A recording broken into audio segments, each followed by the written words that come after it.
comment on this. Since this will be the last of my talks on Lincoln, I told Rita the other day, I regret how much I've left out, how incredibly deep this man was and is. And I reserve the right at some point in time to maybe come back and revisit him. Because there's a lot that you really want to hear. So, thank you. That's very, very kind of you. You have the handout, or you have to share the handout, which is the second inaugural address. We'll get to that in a few minutes. Can you hear me with just this microphone? Yes. Yeah, okay, that's easier for me than carrying this. On March the 4th, 1800, you can't hear me? No? Okay, well. Oh, let me try this one. Can you hear better now? Yes. Oh, okay, this is much easier for me. On March the 4th, 1865, Abraham Lincoln stood up and took his second oath of office. It was a very different occasion than the first one he took. And what I think is important to look at is where the country stood on that day and the problems that he faced, the problems that the nation faced. And then the absolute remarkable way he addressed those issues. The war was winding way down. In fact, in 6 weeks, Lee would surrender. William Tecumseh Sherman had already devastated South Carolina, having marched to the sea from Atlanta to Savannah, had devastated North Carolina, and was marching north to join Grant to finally crush Lee. So it was pretty clear to everybody that the war was coming to an end. But that represented its own different kind, different quality of colossal problems. How can we possibly reconcile? His audience contained people, Northerners all, of course, who had lost sons, brothers, children, fathers. And there was a real need among many people, not simply for revenge, but for ways to further crush the South.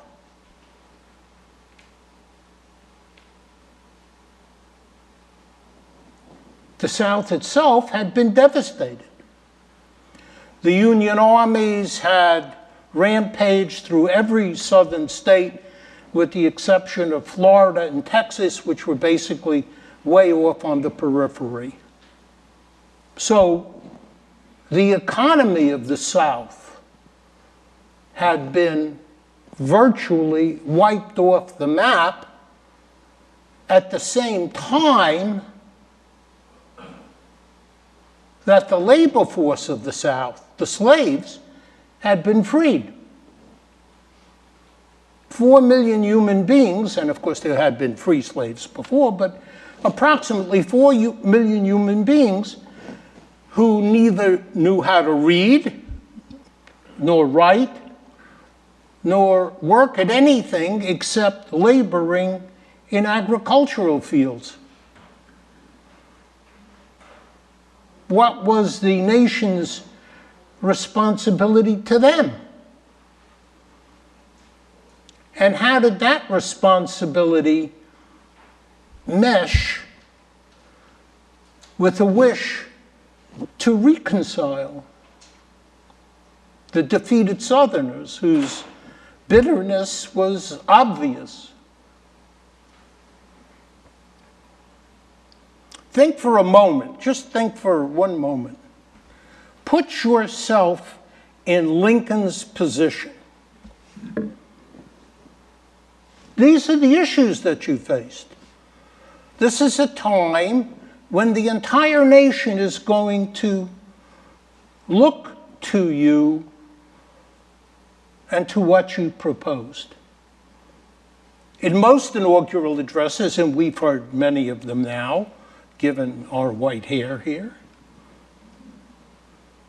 a president in his first inaugural will talk about what he proposes to do, and usually in the second inaugural, look how great my first administration has been. When we read together the inaugural address, you will not find the word I in it. You will not find specific policy objectives. This was a different speech from Gettysburg. This was a very, very different speech.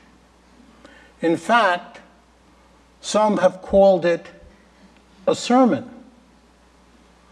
a theology of war and peace. So how did Abraham Lincoln approach this critical speech? Where did it come from? It came from his deep spirituality.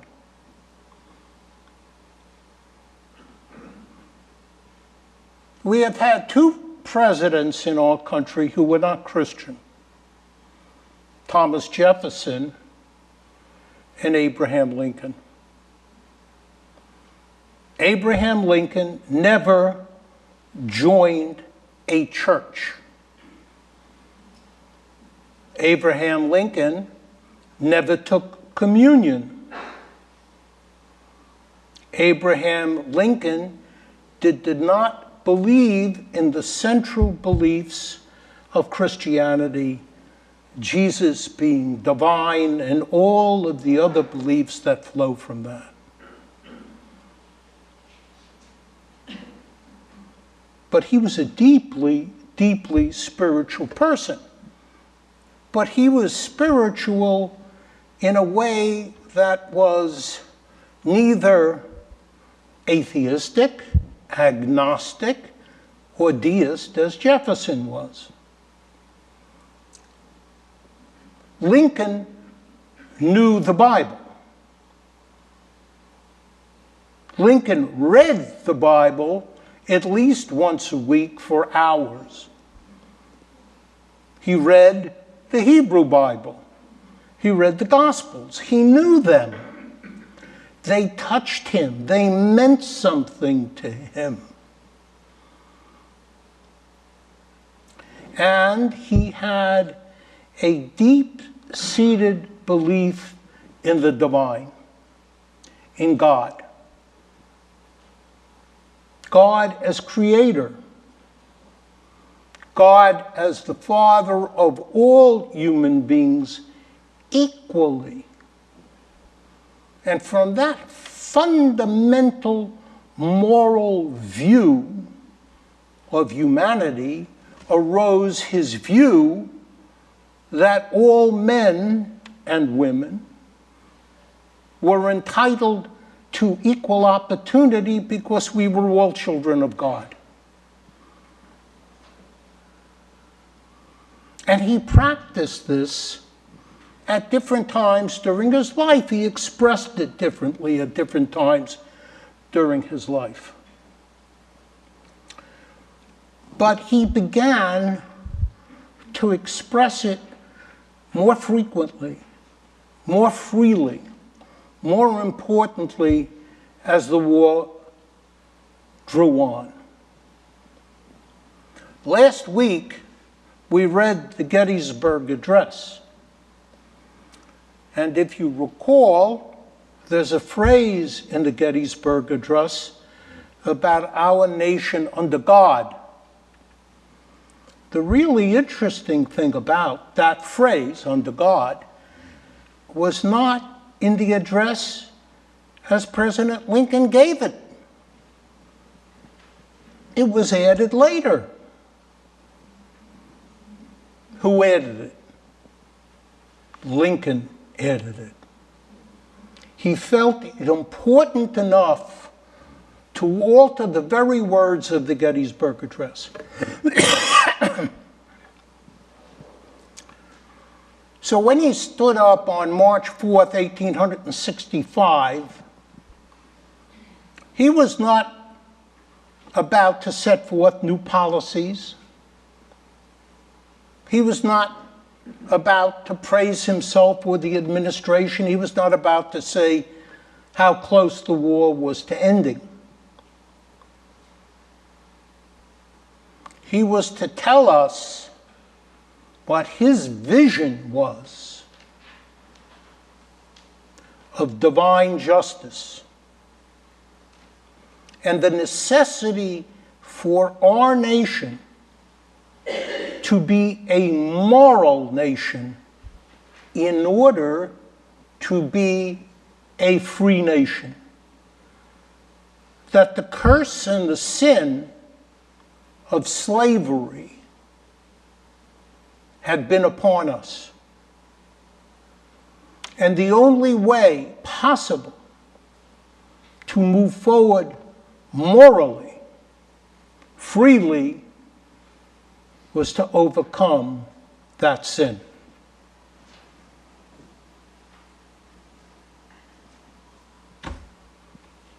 Who sinned? We all sinned. North and South. And as we read the address, you'll see the absence of the word I, the absence of policy proposals. You'll see also the absence of blame on the insurrectionists. You don't see the word I, and you don't see the word traitor. You don't see the word treason. You don't see the word rebellion. Why? Because the North was as guilty as the South for the sin of slavery, for acquiescing in it, for practicing it, for not standing up against it. So the North, as well as the South, had to pay the price. And that price was blood. It's almost as if he was saying the nation needed a baptism in blood to be reborn to its true goal, a morally free and equal nation. And the way to bind up those wounds was to understand what divine justice means. So by now, just these few words I've shared with you gives you an indication that what we're about to read is not a political speech, because he felt that political speech was not what the moment called for, that something more was called for, and that it was his responsibility to point that out to the entire nation. Oh, we're over already? Okay, well, I asked Colin to print the speech as a slide. So believe it or not, I have not memorized it. So if one of you, Mr. Goldman, you would be one of them. Thank you.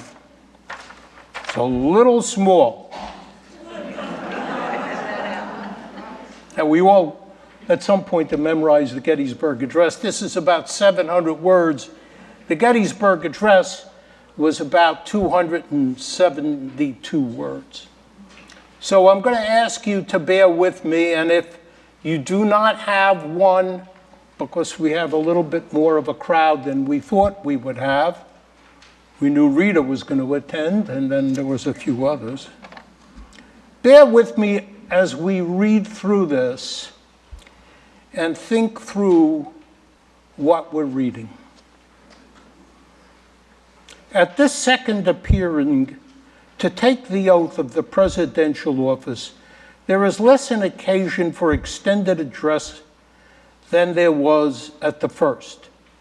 The first inaugural address was a long justification for why slavery should not be extended into the Western territories, and was a justification for the position that the federal government needed to maintain the forts that it still held, particularly Fort Sumter in the South.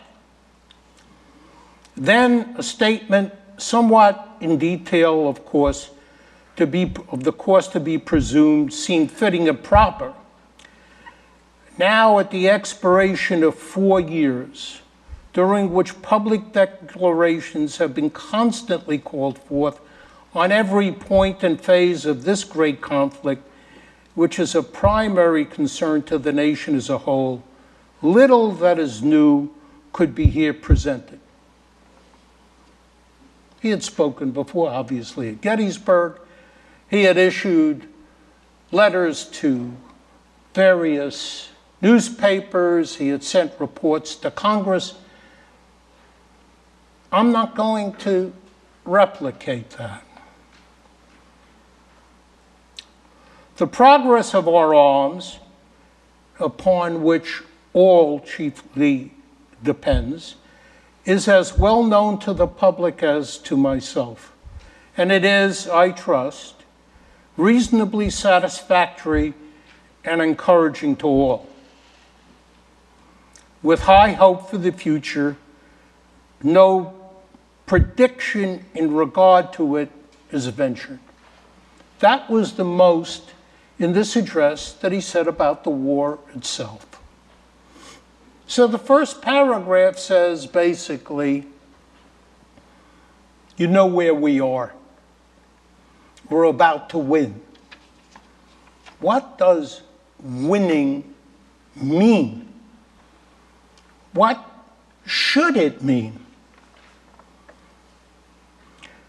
On the occasion corresponding to this 4 years ago, all thoughts were anxiously directed to the impending Civil War. All dreaded it. All sought to avert it.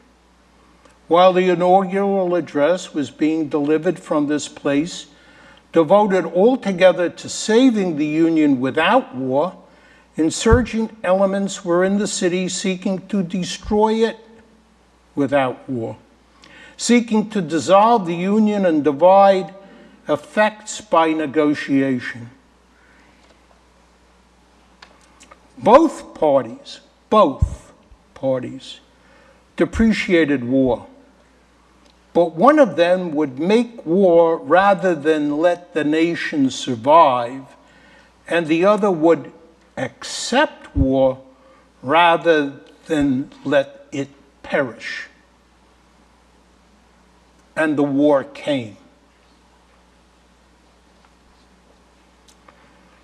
1/8 of the whole population were colored slaves, not distributed generally over the Union, but localized in the southern part of it.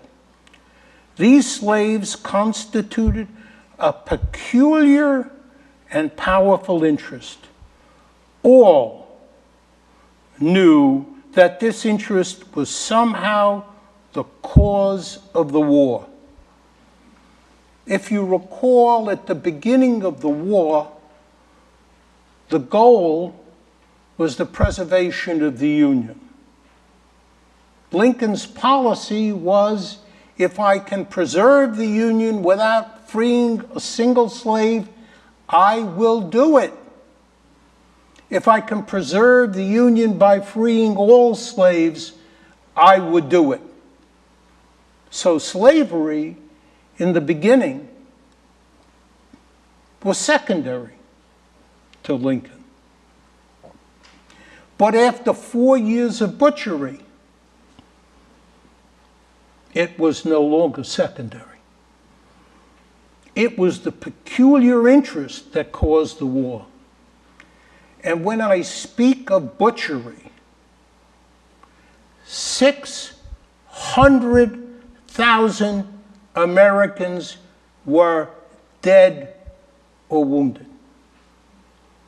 600,000, more than the Revolutionary War, the War of 1812, the Mexican-American War, the Spanish-American War, World War I, World War II, Vietnam, Iraq, Afghanistan, combined in a much smaller population. And the war came. And the blood flowed. To strengthen, perpetuate, and extend this interest was the object for which the insurgents would rend the Union, even by war, while the government claimed no right to do more than restrict the territorial enlargement of it. Neither party expected for the war the magnitude and duration which it has already attained. Everybody thought it was going to be a short war. I think everybody here remembers Gone with the Wind.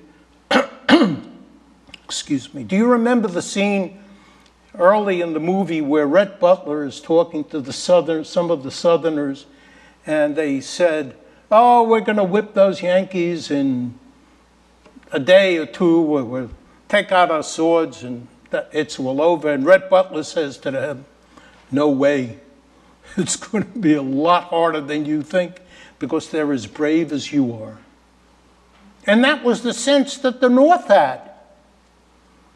The first battle of the war, the Battle of Bull Run, was conducted within 15 miles of Washington. And the congressmen and the senators and their wives and daughters took carriages and went out to see the battle, because this was a battle that was clearly going to end the war, because we knew we were on the right side, so we would win. Didn't turn out that way. Neither party expected for the war the magnitude and duration it has already attained. Neither anticipated that the cause of the conflict might cease with, or even before the conflict should cease itself. Slavery was dead before the war ended. The Emancipation Proclamation freed the slaves in the South.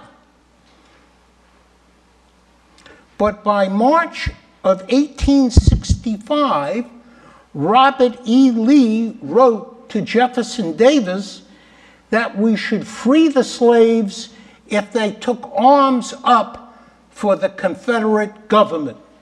And if they fought for us, their reward should be freedom. Think for a moment what that meant. The Confederates, Jefferson Davis agreed with Lee, the Confederates were now willing to use slaves to fight for the Confederacy and grant them freedom. What did that mean for slavery? It was dead. before the war was over, slavery was dead. And Lincoln knew it. Each looked for an easier triumph, and the result less fundamental and astounding. No one thought that when the war began, it would mean the end of slavery before the war ended. Both read the same Bible and pray to the same God, and each invokes his aid against the other. It may seem strange that any man should dare to ask a just God's assistance in wringing the bread from the sweat of other men's faces. But let us judge not, that we be not judged. In those days, Americans were profoundly knowledgeable about the Bible. The first part of that phrase comes from Genesis. The second part from Matthew. Lincoln was using what all Americans knew at that time, the guide to moral behavior, to point out the course that we would have to follow. He was using what he understood, and every American understood, to be the fundamental basis of all moral behavior, the Bible. The prayers of both could not be answered. That of neither has been answered fully. The Almighty has his own purposes. Lincoln's mother and father and sister belonged to a fundamental Baptist church whose primary belief, fundamental belief, is that God wills and man does. That what God wills for us will be our end. And Lincoln believed this. He wasn't a Baptist. And he wasn't somebody who said, well, if God wills it, I have nothing to do. No, to the contrary. The Almighty has his own purposes. Quote, woe unto the world because of offenses, for it must needs be that offenses come, but woe to that man by whom offense cometh. Who said that? Jesus said that. He said it in Matthew. We have offended the Almighty. We have offended the Almighty by the sin of slavery. He now wills to remove, and let me see, I think I skipped a sentence there. If we shall suppose that American slavery is one of those offenses which in the providence of God must needs come, but which having continued through his appointed time, he now wills to remove, and that he gives both North and South this terrible war as the woe due to those by whom the offense came. Shall we discern therein any departure from those divine attributes which the believers in a living God always ascribe to him? It was God who brought on this war. The bloodletting is our bloodletting.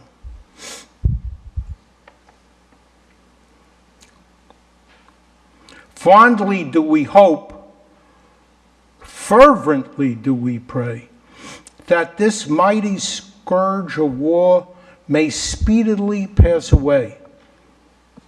Yet, if God wills that it continue until all of the wealth piled on the bondsman's 250 years of unrequited toil shall be sunk, and until every drop of blood drawn by the lash shall be paid by another drawn with the sword. As it was said 3,000 years ago, so still it must be said, the judgments of the Lord are true and righteous altogether. Psalm 90.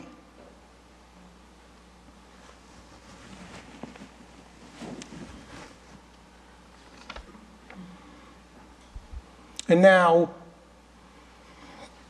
the most famous lines, the impossible lines.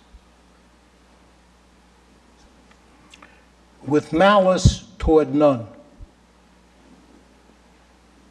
with charity for all, when firmness in the right as God gives us to see the right, let us strive on to finish the work we are in, to bind up the nation's wounds, to care for him who shall have borne the battle, and for his widow, and for his orphan, to do all which may achieve and cherish a just and lasting peace among ourselves and with all nations. With malice toward none. How does one do that when your son was killed in the war? With malice toward none, when your hope for independence has been crushed out by a stronger army. How does one do that? With charity for all, for my enemy, for those who yesterday tried to kill me. How does one do that? But if we don't strive for that, do we hear God's call for justice? For justice for all, the defeated as well as the victorious. So, if Lincoln had a policy going into his second administration, with malice for none, with charity for all, how could there be a higher ideal to strive for to reconcile us? What Lincoln did in this address was to force us to see that the way for reconciliation, the way for reconstruction, is to look at the other human being, no matter their ideas, no matter their color, and think of them as a human being who deserve our charity. Truly a remarkable address. Some historians have called it his greatest work. The most unpolitical inaugural address we will ever hear in the history of this country, I predict. 6 weeks later, Lincoln was dead. and the country was left without his vision.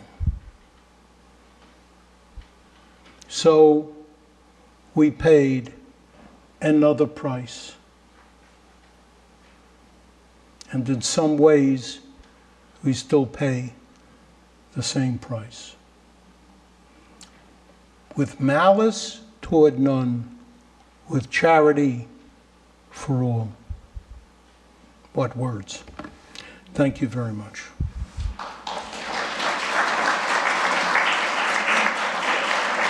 Now, hopefully this time we have some questions. We haven't had a lot of questions. So here's the question lead, right over there in the back. Okay. Incoming. I should have a speed driver. You said that Lincoln was not a Christian, but clearly he had a belief in God. Was that would you say, a belief in the Old Testament God, more of a Jewish belief than a Christian belief? Okay. His belief in God, he's dead 150 years, I can't read his mind. But if I read what he said on this occasion and others, it was the justice of God. It was the justice of God that preceded the mercy of God. He was unequivocally a believer in the Creator and the Creator of all men, and that the spark of the divine is in all of us. What he did not subscribe to were the beliefs in Moses giving the Ten Commandments from Mount Sinai, or the divinity of Jesus, or the specific religious beliefs. The specific, and more so in Christianity than Judaism, because Judaism doesn't have a lot of, these are the beliefs of our religion. But he was profoundly a believer in the divine Creator of all. It's about it. Go ahead. Did you have something else? Thank you. Yes, thank you. Right there. We're making Mary Lou run around a little bit. I don't even know you well enough to call you Stan, but I'm sorry, could you speak up? I don't know you well enough to call you Stan, and I'm Bob Wallace. Everybody should call me Stan. Mr. Siegel was my dad. Yeah, me too. And I'm not Robert, I'm Bob. So Bob. how is it? I have the understanding that you were not a theologian or whatever. I have an understanding that you spent your life in the law. Am I correct? I'm sorry. Did you spend your life in the law? Well, I spent my life with Rita, which is as high as you can get. No, I have had multiple careers, at some of them at the same time. The law was certainly one of them, but I taught, and I had a business, investments, and so on and so forth. Thank you. Thank you. You're welcome. It's Bob. really great. You're welcome, Bob. Thank you. Yes, over here. We're passing the microphone. What was the contemporaneous reactions to this address? It was different than the Gettysburg Address. Hold it. Send the microphone over this way. I thought we had it. Yeah, let me answer your question, but it was different. The Gettysburg Address really grabbed the nation. Remember, it was a cemetery. It was only 4 months after the battle.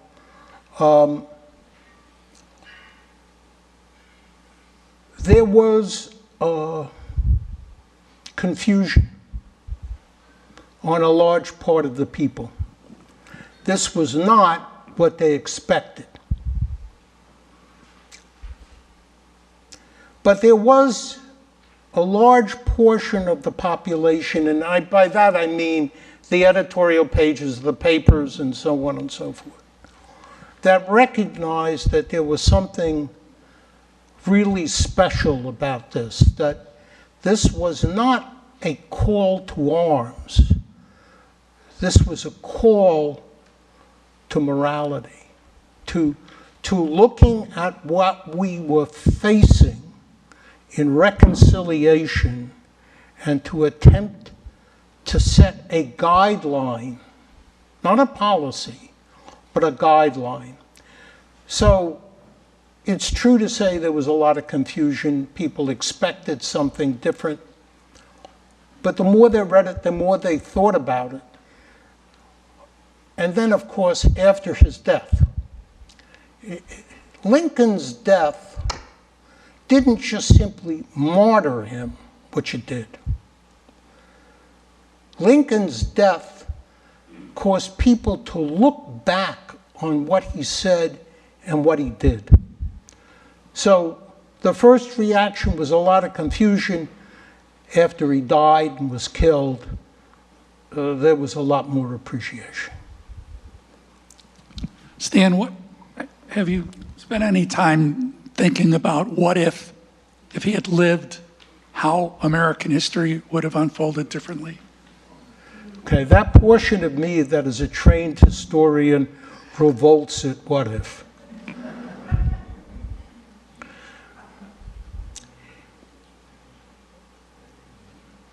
The radical element of the Republican Party wanted the South to be punished. There were proposals to rip up the states, cut off part of Alabama and give it to New Mexico. I'm exaggerating, but to try every officer in the Confederate Army. Okay, not every officer, well, every colonel. No, well, maybe every general.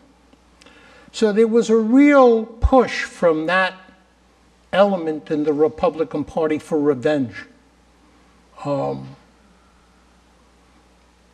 Everything he did while he was alive was to ameliorate that, to say we can't do that. You just can't take 1/3 of the country and make them subject to treason trials. So I would have guessed, what if he would have succeeded in ameliorating the worst of the problem? The biggest issues he faced were what to do with the slaves. He had come to the conclusion, and it was this inaugural speech which John Wilkes Booth attended, and a subsequent talk that he gave from the White House that convinced John Wilkes Booth that Lincoln had to be assassinated because Lincoln now had come out foursquare for the civil and political rights of the slaves, of black Americans. So he would, I think, have done more than was actually done to help those 4 million people. What he would have been able to do and what he would have been able to get through Congress, and the fact that, you can say that we're going to educate people who are uneducated, and that's true of a 6-year-old. It's not so true of a 60-year-old.